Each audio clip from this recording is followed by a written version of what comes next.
How to become debt-free, the monk's way. Hey everyone, welcome back to the channel. If you're here, chances are you're looking for a way to become debt-free, simplify your life, and find peace of mind. Well, today we're diving into something truly unique and inspiring, the monk's way of life. Yes, you heard that right. Monks have mastered the art of simplicity and detachment, and there's so much we can learn from them to achieve financial freedom. So grab a notebook, hit that like button, and let's get started. Let's start with understanding debt. Debt isn't just a financial burden. It's emotional, mental, and even physical. The constant stress of repayments, interest rates, and overdue bills can drain your energy and make you feel stuck. But where does debt come from? Often it's tied to overconsumption, lack of financial planning, and living beyond our means. This is where the monk's philosophy becomes relevant. Monks live with minimal possessions, focusing on what truly matters: spiritual growth, community, and purpose. They don't chase after material wealth, yet they lead fulfilled lives. So how can we apply this mindset to break free from debt? Let's explore. The first step in the monk's way is embracing minimalism. Monks only own what they absolutely need, which eliminates clutter and unnecessary expenses. Now, I'm not saying you need to give up everything and live in a monastery, but consider this. How much of what you own do you actually use? Take a moment to evaluate your belongings. Create 3 categories: essential, non-essential but useful, and unnecessary. Sell, donate, or recycle anything in the unnecessary category. Not only will this declutter your space, but it'll also give you extra cash to start tackling your debt. Let's say you have a closet full of clothes, but you only wear 30% of them. By selling the unused items online or at a garage sale, you could easily make $200 or more.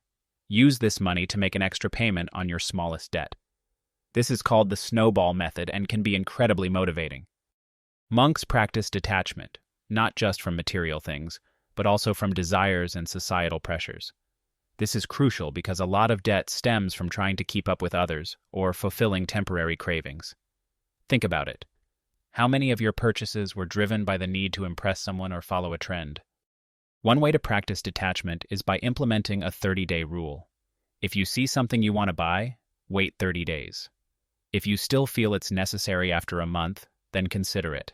Most of the time, you'll realize you didn't need it after all.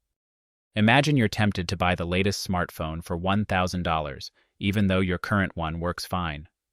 By waiting 30 days, you might decide that money is better spent paying off a credit card or building an emergency fund. Another key principle in the monk's way is living with intention. Monks don't make decisions lightly. Everything they do aligns with their purpose. You can apply this by creating a financial plan with clear goals. Ask yourself, what does financial freedom look like to me? Is it being debt-free, having a certain amount in savings, or something else? Write down your goals and break them into actionable steps. For example, if your goal is to pay off $10,000 in debt, divide it into smaller milestones of $1,000. Celebrate each milestone to stay motivated. Let's say you have a monthly income of $3,000. After covering essentials like rent, utilities, and groceries, you're left with $500. Allocate $300 toward your debt and $200 for savings. This way, you're progressing toward financial freedom without neglecting your safety net. Simplifying your lifestyle is another cornerstone of the monk's philosophy. Monks often grow their own food, make their own clothes, and find joy in simple activities like meditation and community service. While we might not be able to replicate this exactly, we can simplify our lives by reducing expenses. Cook at home instead of eating out. Use public transport or carpool to save on gas.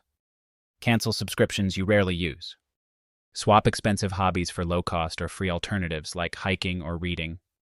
Imagine you're spending $200 a month on dining out. By cooking at home, you could cut that down to $50, saving $150 per month. Over a year, that's $1,800 you can put toward your debt. Monks practice gratitude daily, which helps them stay content with what they have.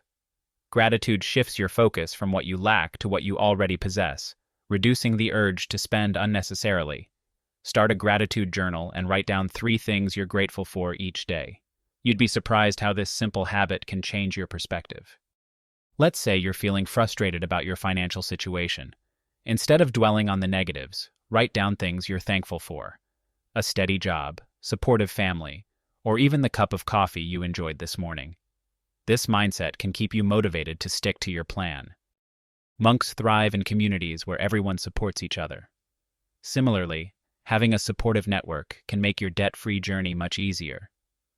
Share your goals with trusted friends or family members who can hold you accountable and celebrate your progress. You can also join online forums or social media groups focused on frugal living and debt repayment. Hearing others' stories and tips can be incredibly motivating. Let's say you join a Facebook group for people paying off debt. Someone shares a tip about using cashback apps to save money on groceries. You try it out and save $20 a month, which adds up over time. Now let's talk about creating a spending plan. Not a budget, but a plan. The difference? A spending plan feels empowering because you're intentionally deciding where your money goes, rather than feeling restricted. Start by listing your income and expenses. Then, prioritize debt repayment while still covering essentials and a bit of fun. Remember, the goal isn't to deprive yourself, but to be intentional. If you're earning $4,000 a month, allocate it like this. Essentials, $2,500, rent, food, utilities. Debt repayment, $1,000. Savings, $300. Fun, $200. This balance ensures you're making progress without feeling burnt out. Finally, monks often engage in meaningful work to support their communities. You can apply this by finding ways to earn extra income. Whether it's freelancing, selling handmade products, or starting a side hustle, additional income can accelerate your journey to becoming debt-free. Let's say you're skilled at graphic design. By taking on a few freelance projects, you earn an extra $500 a month. Use this money exclusively for debt repayment, and you'll see results much faster. And there you have it, the monk's way to becoming debt-free. By embracing minimalism, practicing detachment, living with intention, and building a supportive community, you can simplify your life and achieve financial freedom. Remember, this isn't about sacrifice. It's about aligning your life with what truly matters. If you found this video helpful, don't forget to like, share, and subscribe. And tell me in the comments, which of these steps are you excited to try? Let's support each other on this journey. Thanks for watching, and I'll see you in the next one. Stay inspired.